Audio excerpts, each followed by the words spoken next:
Based on the study of the POLARIX trial, now we have 5-year follow-up results presented at last ASH. Pola-R-CHP has become a standard FDA-approved frontline therapy for diffuse large B-cell lymphoma.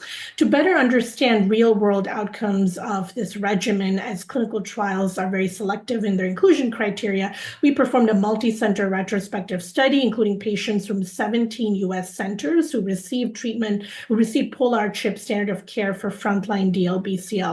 We had a total of 535 patients treated with Pola-R-CHP between August of 2021 and September of 2024.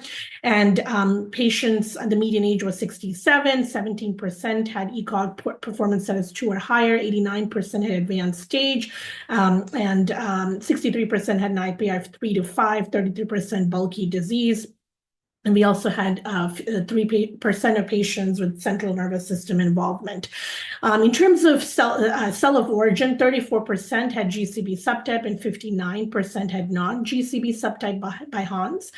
With respect to efficacy, the overall response rate was 92% in all the patients with CR rate of 80%. And outcomes response rates are very comparable when looking at GCB versus non-GCB patients. At a median follow-up of 11 months, the 1-year PFS was 81% among all the patients, and again, comparable PFS in the GCB versus non-GCB group. And 1-year overall survival was 91% among all the patients, with the same 1-year overall survival in both cell of origin subgroups. With respect to safety, 37% of patients had any grade neuropathy, 1.1% of patients had high-grade neuropathy, 20% of patients had high-grade infection, 3% had cardiomyopathy, 31% had high-grade neutropenia, and 15% had grade 3 or higher febrile neutropenia. 31% of patients were hospitalized and 6% had ICU admissions for treatment-related adverse events. Treatment was discontinued due to toxicity in 13% of patients and progression in 3.6% of patients.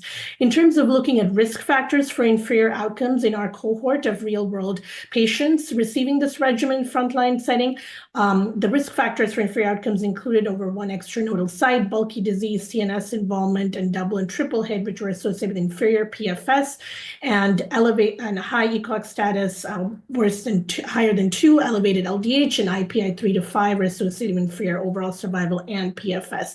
Interestingly, cell of origin was not associated with inferior PFS or overall survival outcomes in our study. So I think overall, our study really suggests that standard of care Pola-R-CHP for frontline DLBCL is very safe and effective, and outcomes are very similar compared to those found in the POLARIX study, even in the real-world setting, and there were no significant difference in outcomes based on the cell of origin in this cohort.